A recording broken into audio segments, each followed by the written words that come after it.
தமிழ்நாட்டில் இன்று கன்னியாகுமரி, திருநெல்வேலி, தூத்துக்குடி, தென்காசி, விருதுநகர், ராமநாதபுரம் மாவட்டங்களில் மிக கனமழைக்கு வாய்ப்பு. காவிரி டெல்டா, நீலகிரி, ஈரோடு, கோவை, திருப்பூர், திண்டுக்கல், தேனி, மதுரை, சிவகங்கை, புதுக்கோட்டை மாவட்டங்களில் கனமழை பெய்யும் என்று கணிப்பு.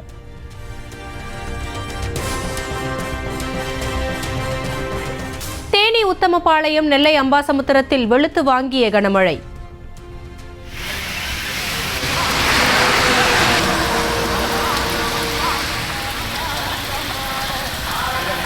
அரியலூர் மற்றும் நாகை மாவட்டத்தில் பரவலாக கனமழை பெய்ததால் குளிர்ச்சியான சூழல்.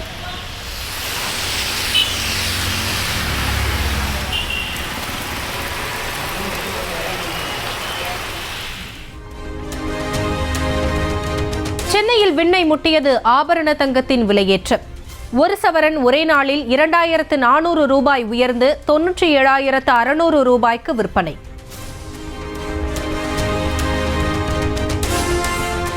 ஒரு கிராம் தங்கம் 12,000 ரூபாயை கடந்து வரலாறு இதுவரை கண்டிராத உச்சம். கிராமுக்கு 300 ரூபாய் உயர்ந்து 12,200 ரூபாய்க்கு விற்கப்படுகிறது.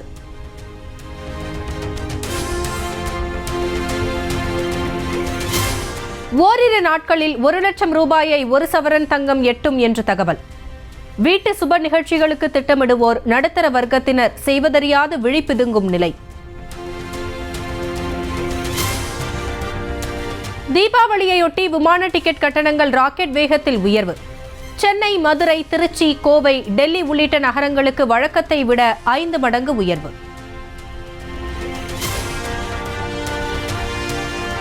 சென்னையில் இருந்து மதுரைக்கு வழக்கமாக 3,129 ரூபாய் வசூலிக்கப்பட்ட நிலையில் இன்று 17,683 ரூபாய் வரை விமான கட்டணம் உயர்வு. சென்னை, திருச்சி 15,233 ரூபாய் வரைக்கும், சென்னை, கோவை 17,158 ரூபாய் வரைக்கும், சென்னை, தூத்துக்குடி 17,053 ரூபாய் வரைக்கும் உயர்ந்தன.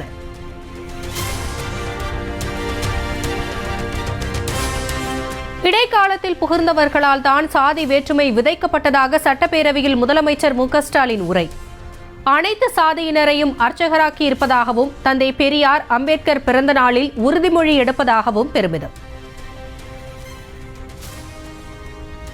இடைக்காலத்தில் புகுந்தவர்களால் தொழில் வேற்றுமையானது, சாதி வேற்றுமையாக மாற்றப்பட்டது, உயர்வு தாழ்வு கற்பிக்கப்பட்டது, மேல் கீழ் என்ற வேற்றுமை விதைக்கப்பட்டது.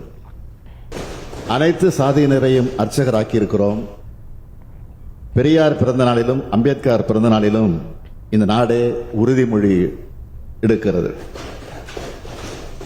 இவர்கள் பிறந்த நாளில் அனைவரும் சமூக நீதி, சமநீதி உறுதிமொழி எடுப்பது சாதாரணமான சாதனை அல்ல.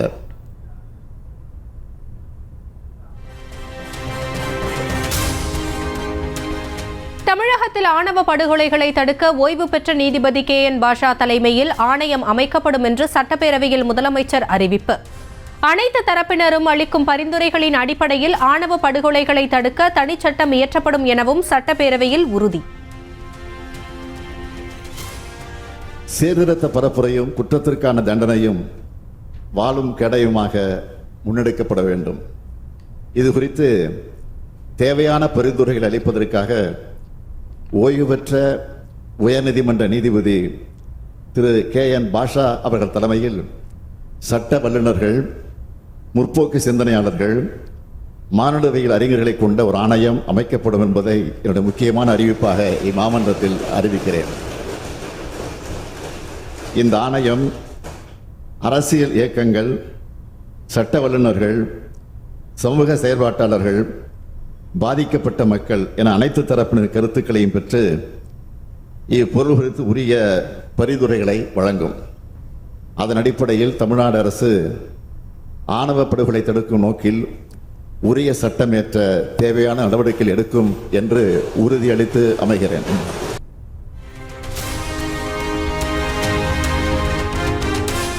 உலகம் முழுக்க பரவி அறிவினால் மதிக்கப்படும் தமிழ் சமூகம் உள்ளூரில் அடித்துக் கொள்ளலாமா என்று முதலமைச்சர் கேள்வி. எந்த காரணத்திற்காகவும் எதற்காகவும் ஒரு உயிர் பறிக்கப்படுவதை ஏற்றுக்கொள்ள முடியாது எனவும் பேரவையில் பேச்சு.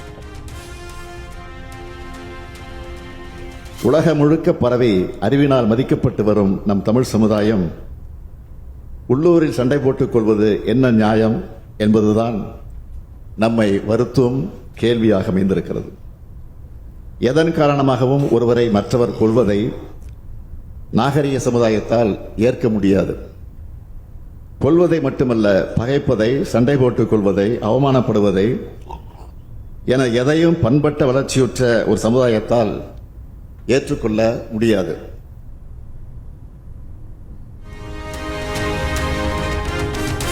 சாலைகள் மற்றும் தெருக்களின் பெயர்களில் உள்ள சாதி பெயர்களை நீக்குவதற்காக தமிழக அரசு பிறப்பித்த அரசாணைக்கு தடை கோரி வழக்கு.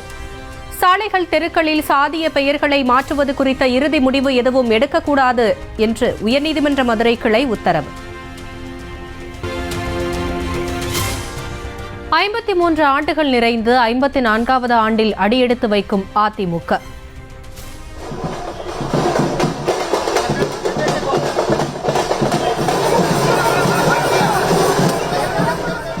சென்னை எம்ஜிஆர் மாளிகையில் எடப்பாடி பழனிசாமி கொடியேற்றி வைத்து இனிப்புகள் வழங்கி கொண்டாட்டம்.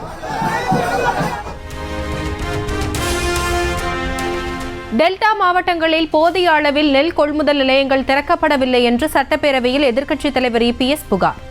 30 லட்சம் நெல் மூட்டைகள் தேங்கியிருப்பதாகவும் கொள்முதல் நிலையங்களில் சணல் சாக்கு போதுமான அளவு இல்லை எனவும் குற்றச்சாட்டு.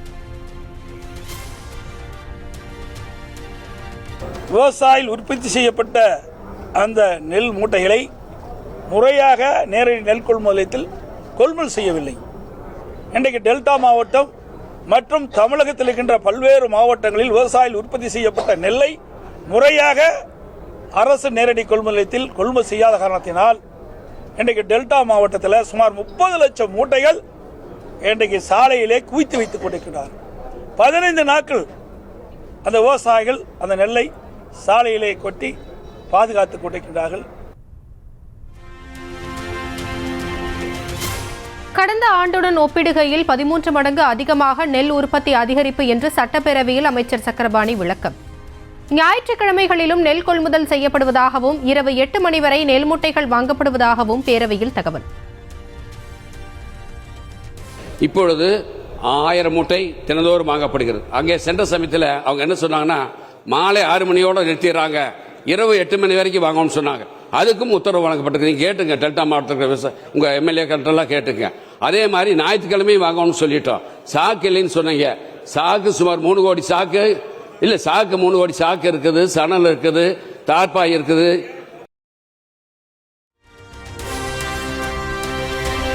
தமிழகத்தில் தயாரிக்கப்பட்ட கோல்ட்ரிப் இருமல் மருந்தால் 25 குழந்தைகள் பலியானது குறித்து சட்டப்பேரவையில் அமைச்சர் மா சுப்பிரமணியன் விளக்கம். மருந்து மீது எந்த குறையும் இல்லை, நல்ல மருந்து என்று மத்திய பிரதேச சான்று அளித்ததாகவும் ஆனாலும் தமிழக அரசு உடனடியாக நடவடிக்கை எடுத்ததாகவும் பேச்சு. அங்க இருக்கிற அமைச்சர் என்ன சொல்றாருன்னா, இந்த மருந்து நல்ல மருந்துன்றார். நல்ல மருந்துன்னு விட்டுட்டதால 1ஆம் தேதி அதுக்குள்ள 25 நேற்றுக்கு வரைக்கும் அருள் சொன்னது மாதிரி 25 குழந்தைங்க இறந்திருக்கு. இவ்வாறு தகவல் பெறப்பட்ட 48 மணி நேரத்திலேயே அரசு துரித கதியில் செயல்பட்டதன் விளைவு இன்னைக்கு ஒட்டுமொத்தமா அந்த 126 மருந்துகளும் இன்றைக்கு தடை செய்யப்பட்டது, நிறுவனமும் மூடப்பட்டது. குழந்தைகளை கொன்ற ஸ்ரீசன் மருந்து ஆலைக்கு அதிமுக ஆட்சி காலத்தில் உரிமம் தரப்பட்டதாக அமைச்சர் மா சுப்பிரமணியன் தகவல். தற்போது அனைத்து மருந்து நிறுவனங்களிலும் ஆய்வு மேற்கொள்ளப்பட்டு வருவதாகவும் சட்டப்பேரவையில் அமைச்சர் விளக்கம். இந்த கம்பெனி வந்ததே 2011 அக்டோபர்ல 27ஆம் தேதி அதிமுக ஆட்சி காலத்தில் தான் அந்த கம்பெனிக்கு உரிமமே வழங்கப்பட்டிருக்கிறது. உங்கள் ஆட்சி காலத்தில் வழங்கப்பட்ட உரிமம். தொடர்ந்து முறைகேடுகளில் ஈடுபட்ட ஸ்ரீசன் மருந்து கம்பெனியில் ஏன் ஆய்வு நடத்தவில்லை என்று எதிர்க்கட்சித் தலைவர் இபிஎஸ் கேள்வி. தமிழக அரசின் கண்காணிப்பு இல்லாததால் தான் இருமல் மருந்து அருந்திய 25 குழந்தைகள் உயிரிழந்ததாகவும் குற்றச்சாட்டு. அந்த இருமல் மருந்து தயாரிக்கின்ற கம்பெனியில் ஏன் சோதனை செய்யவில்லை? 25ஆம் ஆண்டு இந்த அரசு அந்த இருமல் மருந்து தயாரிக்கின்ற கம்பெனியில் ஏன் சோதனை செய்யவில்லை? 2 ஆண்டுகள் தொடர்ந்து சோதனை செய்யாத இருக்கின்ற காரணத்தினால்தான் இன்றைக்கு உயிரிழப்பு ஏற்பட்டிருக்கின்றது. ஆகவே இந்த அரசினுடைய அலட்சியத்தின் காரணத்தால் இந்த உயிரிழப்பு ஏற்பட்டு என்பதை நேரத்தில் சுட்டிக்காட்ட கடைபிடிக்கிறேன். மேல்முறைகேடு விவகாரத்தில் மருத்துவமனைகள் மீது ஏன் நடவடிக்கை எடுக்கவில்லை என்று இபிஎஸ் கேள்வி. யாரை காப்பாற்றுவதற்காக எஸ்ஐடி விசாரணையை எதிர்த்து உச்சநீதிமன்றத்தில் தமிழக அரசு மேல்முறையீடு எனவும் வினா. உயர்நீதிமன்ற மதுரை கிளை ஒரு சிறப்பு விசாரணைக்குழு அமைக்கப்பட்டு அந்த விசாரணை மேற்கொள்ள இருக்கின்றார்கள். அதுக்கு கூட அந்த தீர்ப்பின் அடிப்படையில் இந்த அரசு செயல்படவில்லை. மதுரை உயர்நீதிமன்றம் கொடுத்த தீர்ப்பை எதிர்த்து உச்சநீதிமன்றத்தில் மேல்முறையீடு செய்கிறார். இதை யாரை காப்பாற்றுவதற்கு?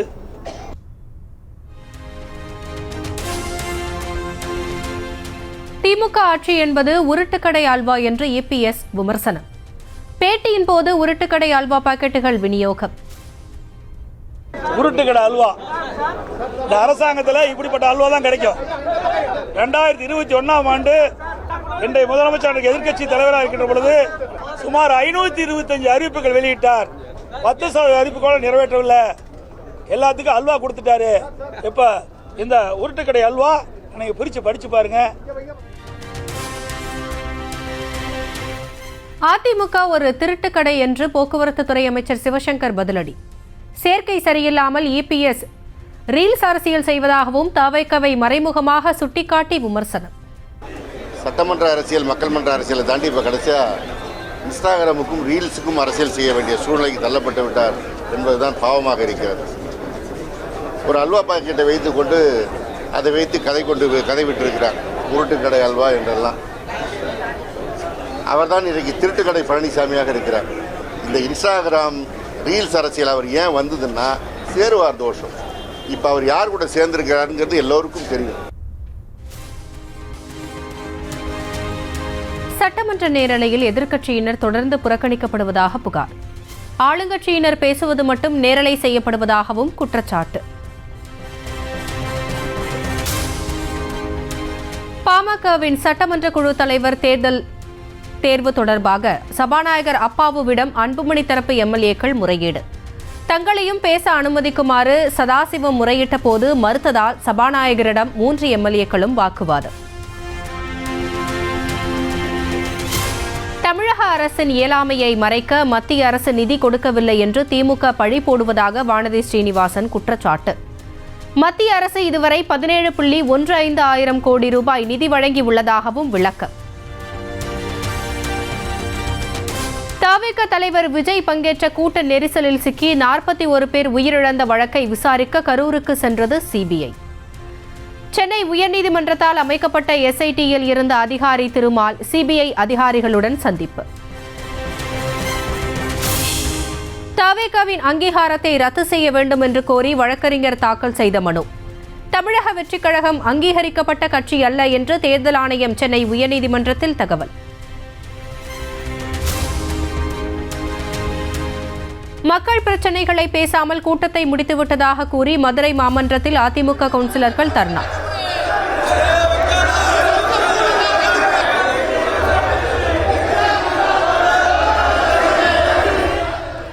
கூட்டம் நிறைவு பெற்று மின் விளக்குகள் அணைக்கப்பட்ட நிலையில் செல்போன் டார்ச் வெளிச்சத்தில் கவுன்சிலர்கள் போராட்டம்.